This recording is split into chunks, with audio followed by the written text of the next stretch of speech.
Steve, welcome to the show. Cool. Thanks for having me. So let's start off with how it all began. So what inspired you to get into the fitness industry in the first place? Oh, man. All right. What inspired me to get, I really wasn't inspired to get in the fitness industry. It kind of just sort of happened, sort of accidentally. Really, I was really overweight and I got really lean really fast. A lot of people noticed. They started asking me for help. That led into one client, which led into 100, which led into me opening up a whole bunch of gyms and doing this for the last 25 years, pretty much.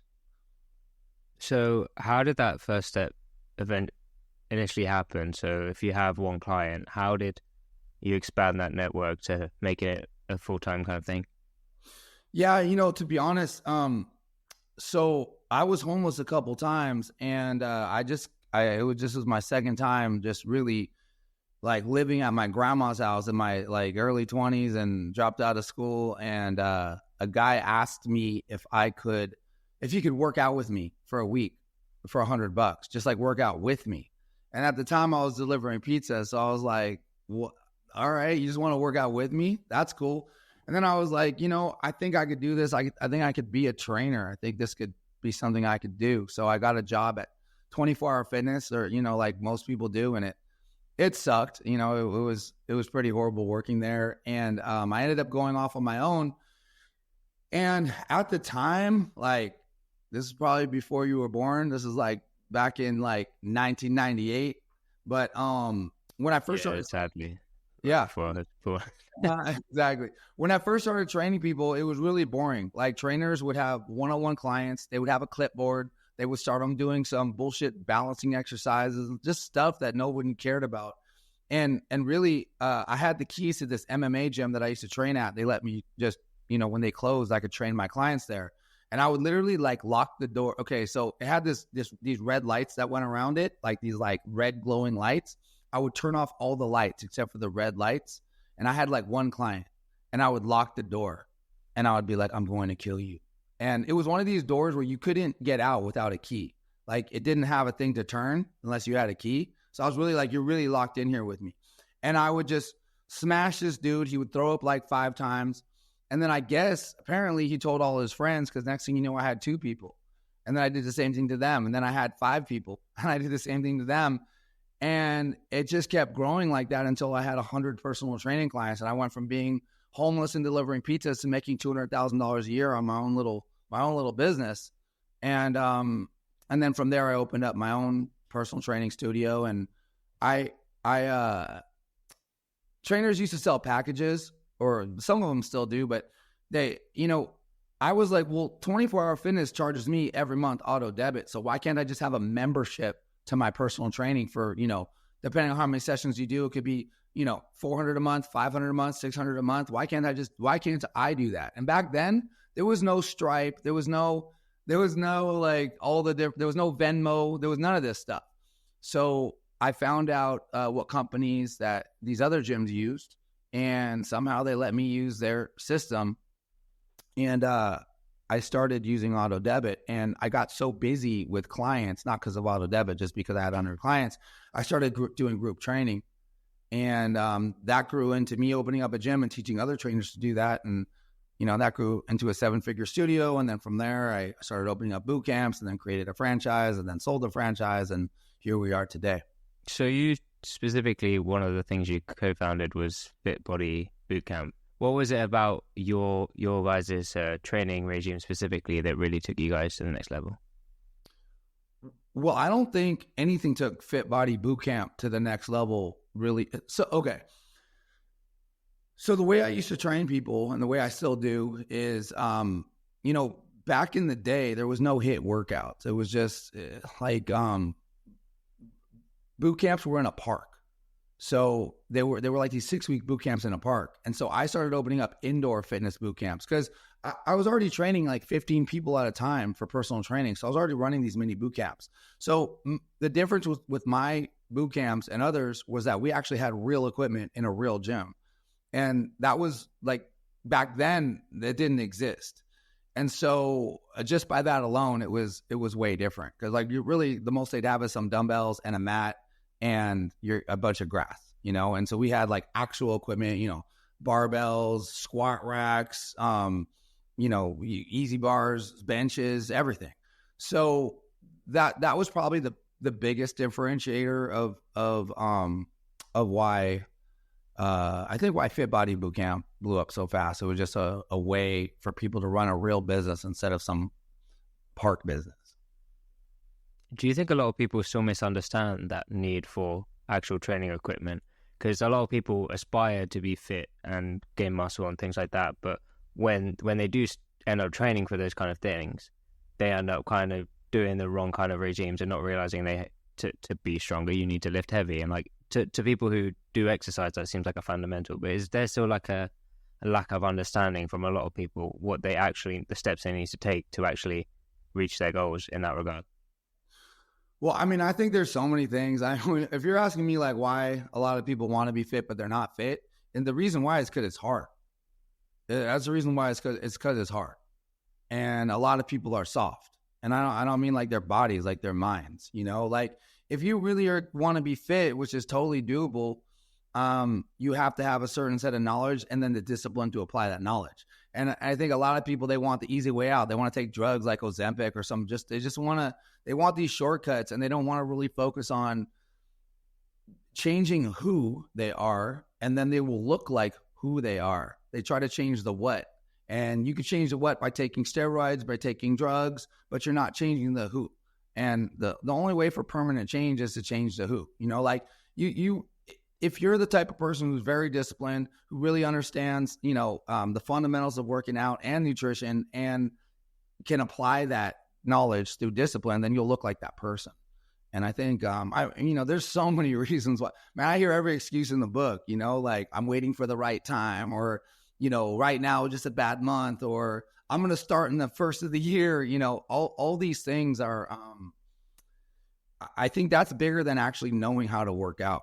Like knowing how to work out it's not that complicated, to be honest with you. Yeah, for sure. I was just thinking maybe because there's a lot of information flying around these days. Is it difficult for people to narrow down and actually just focus on the fundamentals? I imagine a lot of people might end up getting sidetracked on the stuff that doesn't actually really benefit them because there's just so many conflicting opinions on the internet. Yeah, there is. There's definitely a lot of like, you know, there's a lot of bullshit on the internet too, because a lot of people, they post these workouts just because they want to do something that looks crazy. You know, like they're doing push-ups on 245. V-Shred. I'm talking about V-Shred specifically. If you've ever heard of V-Shred. Yeah, I haven't really watched too much V-Shred. That guy when I was like 14 was selling me dreams. He was doing some wacky, crazy stuff. And I'm like, yeah, this guy knows what he's talking about. And then I was like, good thing I was only 14 and couldn't type in credit card information and be like, yeah, I'm going to buy that. So I was convinced that this guy was a genius. But then you look back at it, it's like, what is this guy doing? He is purely just saying long words that are confusing to convince people that he actually knows what he's talking about.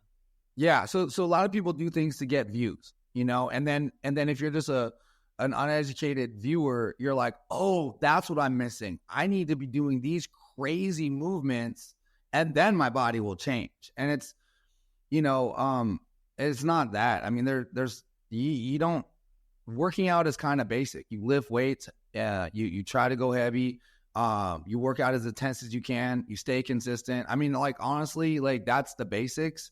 But the thing is just like anything in life with business or fitness, or parenting or whatever, if you could find a coach who you could relate to, has a story. I always tell people, like, don't ever take advice from a strength coach that wasn't fat and out of shape, because a lot of people, there's people that genetically have always been super lean and ripped, and what they do won't necessarily work for you. But if you see someone that was fat and out of shape, and now for a long time they've been super shredded, they seem like they're all natural, that's the person you want to listen to, because they actually had to really apply themselves. They had to really figure it out, because their genetics didn't do it for them. You know what I mean? And so, like, if you could find that coach, and the coach could just show you what to do, tell you how to eat, instruct you on not only how to eat, but like ways to make it fun, how to work out and how it works and how to change up your workouts and all that stuff and how to have perfect form, then it's kind of easy because then you learn and then you could just do it. It's not that complicated, but a lot of people won't ask for help. They're just I don't know. Like some people have egos. Some people are just embarrassed. Some people, they say it's money, even though they spend a shit ton of money on things that are unhealthy for them. I think if anyone really wants to get fit and they invest in a coach that they really believe in and that they vetted and it seems like this person's legit, it's life-changing. When you're looking for a coach, what are some qualities that you should look out for someone you'd want to have train you, especially if you need to get back in or into shape? And what are some like red flags that you'd go, well, this is maybe not a kind of coach I think someone who wants to get fit should go to?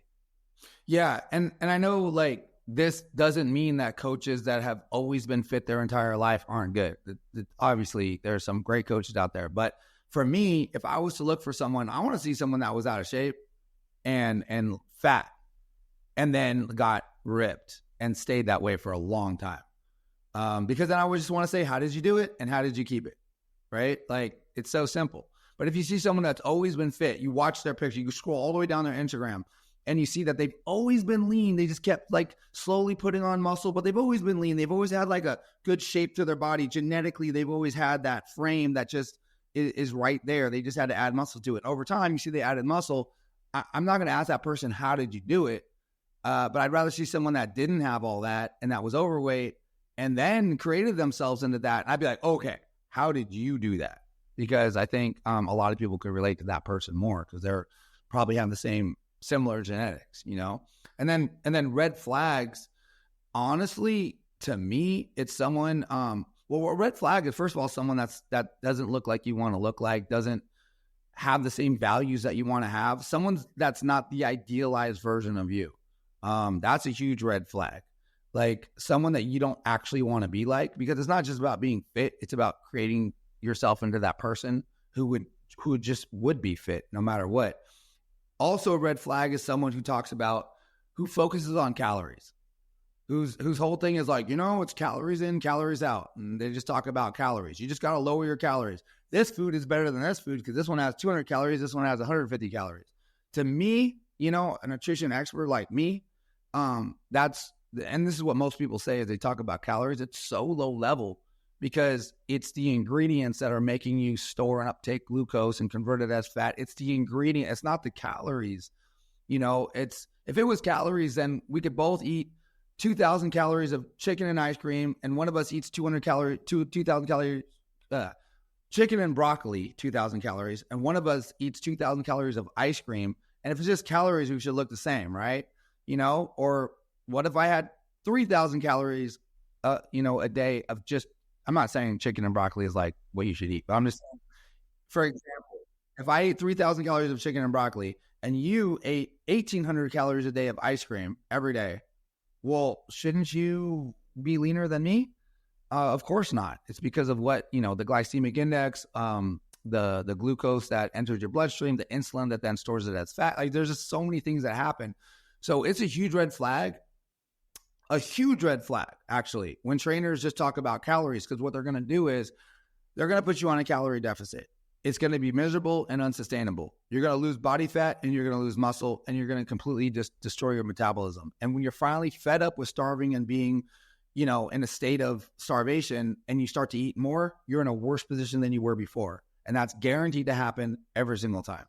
So that's a huge red flag. I got to make some videos making fun of these trainers, but trainers that make fun of or that focus on calories are the lowest level to me. No, I'm going to take it a step further. It's not even that. So check this out. And I'm not saying that like macros don't work, but again, so here's the thing. If you don't the most important thing about getting lean is to truly understand the glycemic index. And I'll explain and break it down how that works.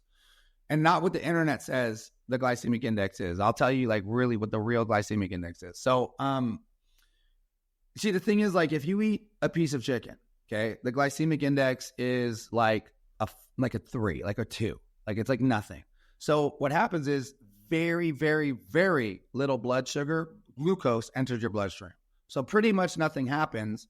There's not a lot of insulin that needs to be released. There's no things that have to happen from eating that piece of chicken. Now, if you eat, like, let's say you eat a bunch of potatoes, let's just say there's no sugar in a potato, but the glycemic index of a baked potato is about an 80. So table sugar is a 65.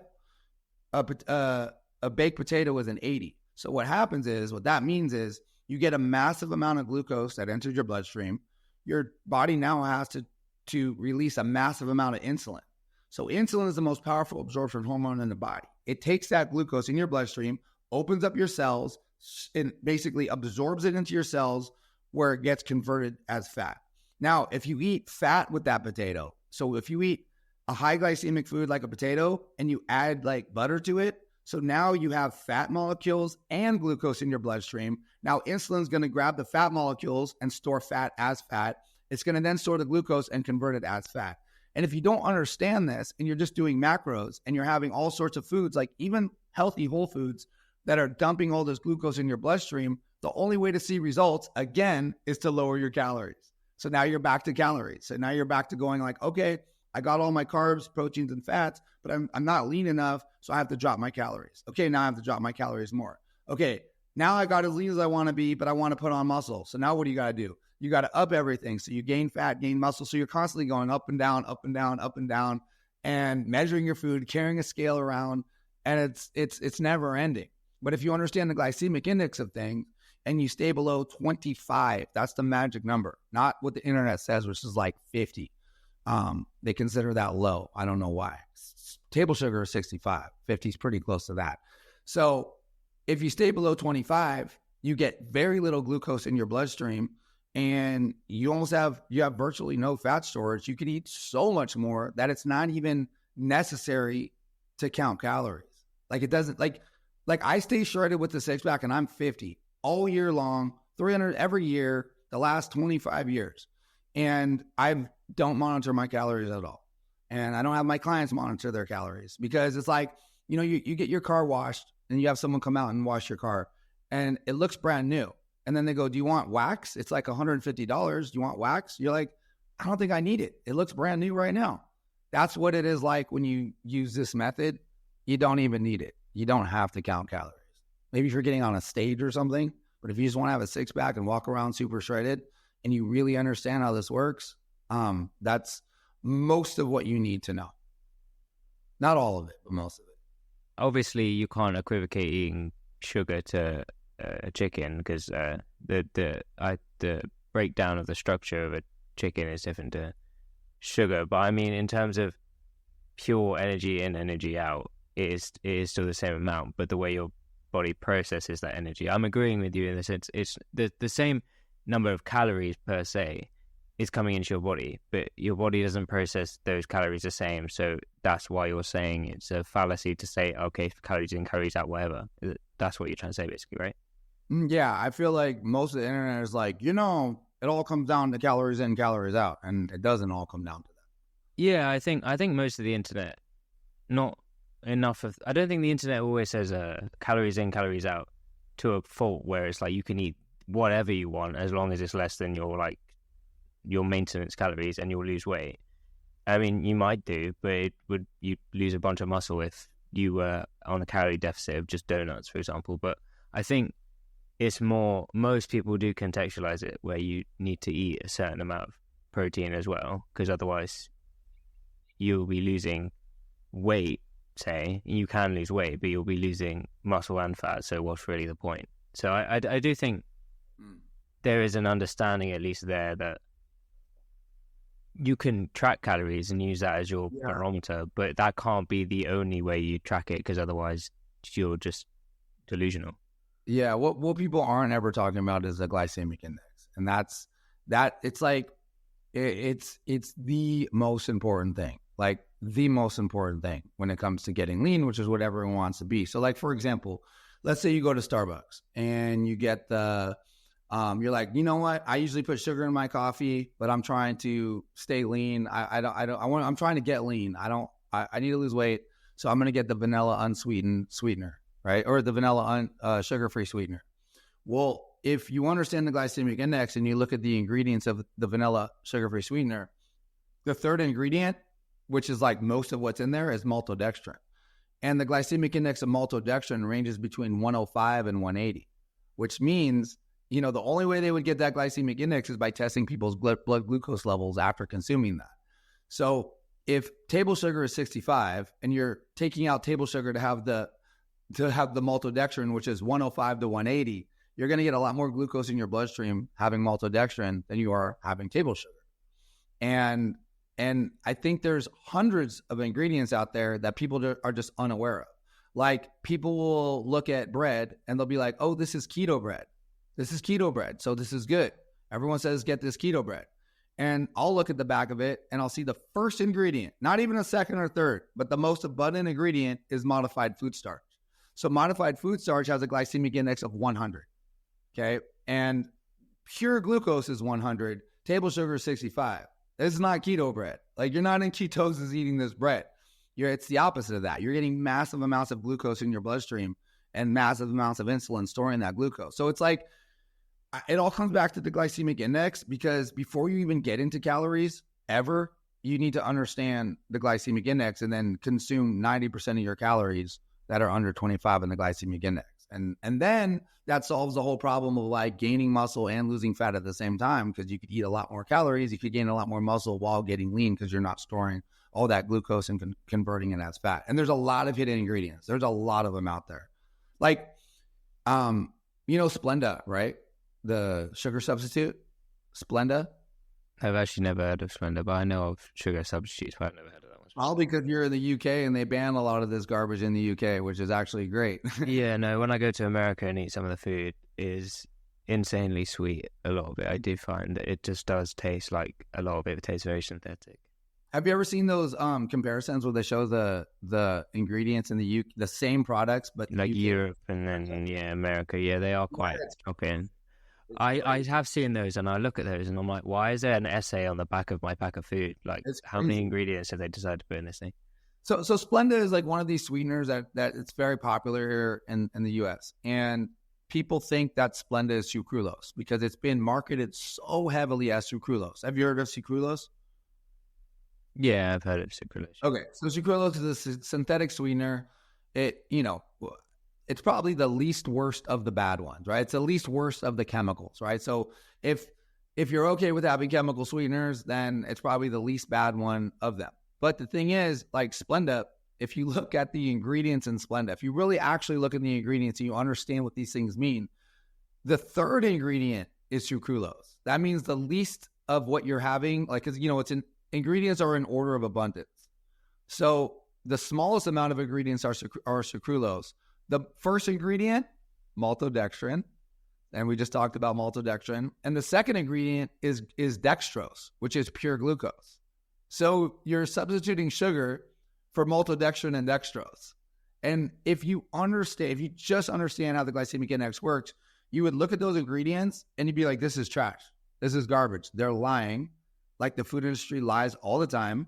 This is not keto bread. This is not sugar-free. This is not this. This is not that. And your decision-making would be a lot easier and people would be way leaner if most people aren't even aware of what the glycemic index is. I mean, the fact that I've never heard of maltodextrin before, and that it has, what is maltodextrin on the glycemic index? I assume very high. It ranges between 105 and 180.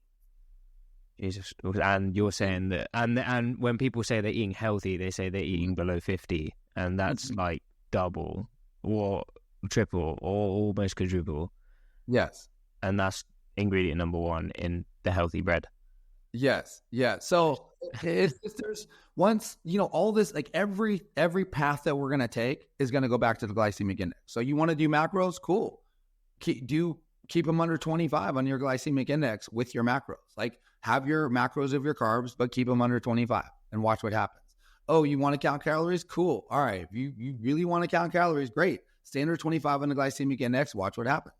And if you don't understand the glycemic index, you're always going to be in this like calorie deficit thing, because that's the only way you're going to see results is by just cutting your food back so much that you're just losing muscle, losing fat, and destroying your metabolism. And I wrote a book. It's coming out in a few months. I mean, that's what the whole book is about. I just got so sick of seeing all these people struggle. So many people who have struggled, they come to me, and within anywhere from 28 days to 90 days, they have chiseled six packs. And I didn't even touch their calories. I never even asked. I never even really got into their calories. And so finally I wrote a book, and yeah, so just because it's really different, I just feel like people don't know about this. In fact, I've cured so many people of pre-diabetes and type 2 diabetes, like almost 100% cure rate. So if they were to teach the glycemic index, the real glycemic index, not the 55 is low on the like according to the internet, if they taught that in schools, you would literally eliminate 95% of diabetes, because 5% is type 1. That's genetic. You can't cure that. But all other diabetes is really easily curable. It's just an overuse of insulin. And to counter that, you just have to understand the glycemic index. So this has been a discussion point I've seen on social media a fair few times. Is aspartame, I'm not sure how to say it. I think it's aspartame. I think I just butchered it. Is that then high or low on the glycemic index?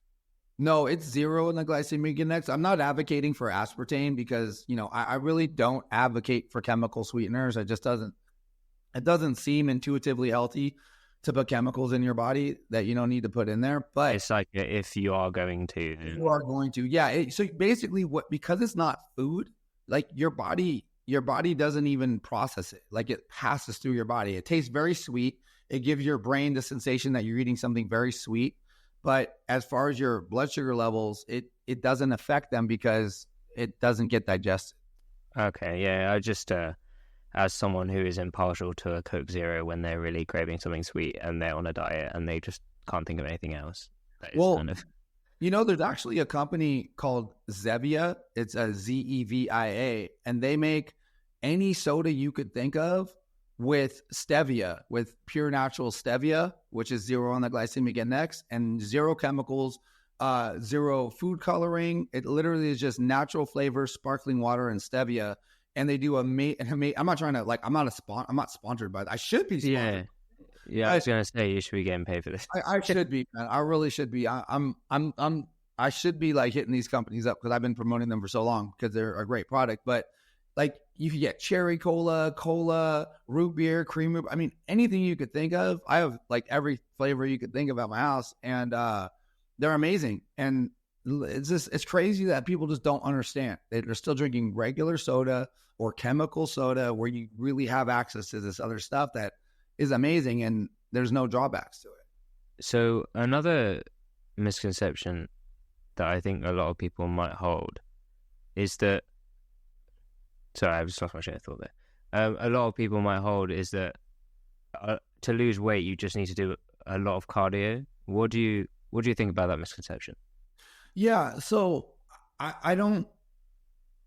If someone asked me what's the best workout to do in general, I would say a 45-minute HIIT workout. So that way you're lifting in. You could go heavy in a HIIT workout too. You get your workout in, you get your cardio in, you get everything in a short amount of time, and then you're done. There is benefit to cardio, but not. There's a lot more benefit to muscle on your body than cardio. So if I could only do one thing to get lean, just lift weights or just do cardio, I would always pick cardio, or I would always pick lifting weights, because having that muscle on my body is going to do more for me over time. It's going to make me healthier. I'd rather be. But I really would do both though. I would do both, but I think a lot of people think that you need to spend an hour running, or 30 minutes running every day. But if you could integrate both into one workout with a HIIT workout, then you just got the best of both worlds. And you're not only fit, but you're not only strong, but you're fit. It sucks. We get a lot of people that come into our gyms that they're strong, but within 3 minutes they're done, because they have no cardio whatsoever. And to me, just as a human, as a man, it's not enough just to be strong. first off, like if my wife wants to go hiking or my son wants to go, I don't want to be like, oh, I can't, like I can't do it. If there's some emergency and you need some endurance and you got nothing, you're strong for like 5 minutes and that's it. That's not good either. So I just think as a human, if you want to be as fit as possible, then you need to do both. And if you don't have a lot of time, a HIIT workout's the best way to do it. People just fall for a lot of messaging on social media, like I said before. So how can someone evaluate a training program, say that they're given by a personal trainer or something that they've found on the internet, and know whether it's actually going to be beneficial towards their goals? Because I know a lot of people will say, speak to a personal trainer and end up buying a few sessions or buying their course or something like that. But how can someone look at that and then evaluate themselves whether that's right for them? Yeah, and that's a great question, and it's really hard. It's really hard to do. I think one thing, you were asking me earlier about what red flags. So, another red flag beyond someone who's just talking about calories. If you see someone focus on calories, just know you're going to be starving. So if you're okay with being starving all the time, cool, go for it. But the other thing is seeing someone like, the cool thing about social media is you could scroll back and you could see what someone said a year ago, 2 years ago, 5 years ago. And one thing to look out for is someone that's always coming up with the latest, greatest thing. Like, oh, this new way this is what's good now. Like, oh, this new thing. Hey, let me show you this new exercise. Let me show you this new thing. And the truth is, there's not that many new things. Like these like fitness magazines, they got to come up with a brand new thing every week. Like, there's not brand new things every week. There's certain things that work. And every week, there's not a brand new, completely different thing that's going to change your life. So that's one thing to watch out for, is people that keep coming up with the brand new thing. If you see someone, also look at someone, like I said, that was overweight before and has stayed lean for a long time. Not just like for a year, like for, several years. They've been lean for a long, long time. And they're consistent about what they said. 5 years ago, of course, we keep learning, so they might enhance what they're saying. And I'm not saying that they can't change and do something completely different, but someone who's changing things all the time, that's always coming with the latest, greatest way to lose weight and get lean and get fit, and the one exercise is going to change your life, they're full of shit. They're straight up full of shit. Yeah, I can imagine it's quite disorientating for people who haven't really had a lot of experience in the fitness space to then try and decipher their way through all the garbage to get to the stuff that's actually valuable. But one thing I would also say is how can someone balance their ability when they're new to fitness and getting fit and doing the right thing with also their like mental body image and like mental well-being, especially because I imagine a lot of people struggle with that initially if they're someone who isn't in the space, like a lot of the people who listening might well be. You mean like they like feel bad about their body and they're like kind of embarrassed or something like that? Or? Yeah, I feel like that could be a bit of a barrier to even starting. I feel like a lot of people who don't make that jump are like embarrassed because they're like, oh, what if I go to like a fitness class and everyone like is like looking at me because I'm doing the worst or something. So how can people get over that initial barrier of just the fear and the shame of not wanting to go in the first place? Yeah, man, that's a good one, because like there are some places that you go to that you do feel that way because they kind of could make you feel that way. I know like at my, like at OC Fit, like at my gym, like what we really pride ourselves in is taking someone that's brand new. Like we have the hardest workouts, I believe, anywhere, but we take someone that's brand new and we really just like baby step them, like we explain to them like, look, you're going to get fit. This is a long game. We're going to go slow today because if we overdo it, we can't take it back. But if we underdo it, we could do more next time. We're going to build you up, like you need someone that's going to be super encouraging and tell them like, this is great. You showed up, you did the hardest part. You already did it. Like everyone here is so supportive. But yeah, the truth is none of that really should matter. That's the truth. Like I think, and I know this isn't like the answer you're looking for, because you're asking like, what about that timid person who's just trying to find themselves and, and they're just really shy and insecure. But the truth is like nothing good in your life happens when you're in your comfort zone. It just doesn't, and you almost have to just get uncomfortable with being comfortable. Like, I'm just too damn comfortable. That means I'm not growing. If I was comfortable for the last 3 months, it means I just wasted the last 3 months. Like, I'm not growing. I literally just wasted 3 months because I stayed too comfortable. And so it just starts with that mindset in the first place. And what I always tell people too, and I know, you're pretty young, so you're probably not going to relate to this as much as maybe a parent would relate to this. It's the easiest way for me to like give this example for a parent, but like the best thing to do is to not do it for yourself. I know everyone thinks that like doing it for yourself is what you should do it for. And it's hard to communicate that to someone who is a little younger because there may not be as much significant things in your life yet that are actually more important than you. But I'll just give you this analogy and maybe it'll hit home, maybe it won't. So let's say there was a parent and that parent is like, man, I need to lose weight. I need to get fit. I really need to do this. And they get up in the morning, it's dark out, but they look outside and it's just pouring rain. And it's windy. It's like crazy wind, pouring rain. It's like freezing cold outside. They got to walk all the way over to their car through all that just to get to their car and then go to the gym. And they're like, you know what? It's just too crazy out there. I'm going to go tomorrow, right? Now, same scenario, crazy pouring rain, wind, cold, everything, but they got to pick their kid up from school in that rain. There's nothing that's going to stop them from getting to that school and picking up their kid. So the thing is, like with me, when I talk to parents, I explain like you can't give what you don't have. And so if you're not fit and lean and healthy and understand how all this works and have the discipline to apply it, you can't give that to your kids. So that pain that you're feeling by not having any of that, you're passing that pain onto your kids on purpose. You're agreeing to give your kids your pain. And it's not about you. It's about you showing up for them as the best version of yourself and giving that version to them. And that makes everything so simple. Oh, it's not about me anymore. I got to do it for this. I got to do it for them. I don't feel good. Well, I got to do it for them. I don't want to work out today. I got to do it for them. And if someone could find that higher purpose, a little bigger purpose in themselves, it makes things a lot easier. I understand that that's not for everybody, especially depending on what time of their life they're in. I understand that. Like, I don't know what you would link, like for you personally, like, I don't know what you would link to. Like, that would be a bigger purpose than you. Do you? Do you have one? I mean, for me, I kind of do stuff in terms of my fitness, and the reason why I stay fit is for myself. I feel like I'm proving something to myself. But I think that's a good way to put it. For most people above the age of, say, around 30, they're probably doing something.